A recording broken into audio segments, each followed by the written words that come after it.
داشته باشید اگر ما یک فرد چاق رو داشته باشیم و بخواد بره لاغر بکنه، هم قسمت بالا تنش لاغر میشه و هم قسمت پایین تنش.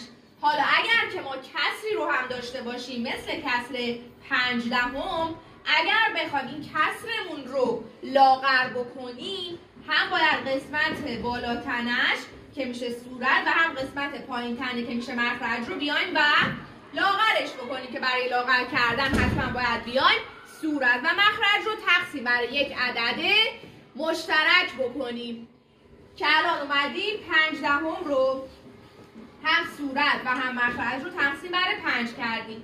5 تقسیم بر 5 میشه 1 و 10 تقسیم بر 5 میشه 2. پس متوجه میشیم که کسر 5/10 وقتی که لاغر شده 1/2. اما هر دوی این کسرها با هم دیگه برابر و مساوی هستن.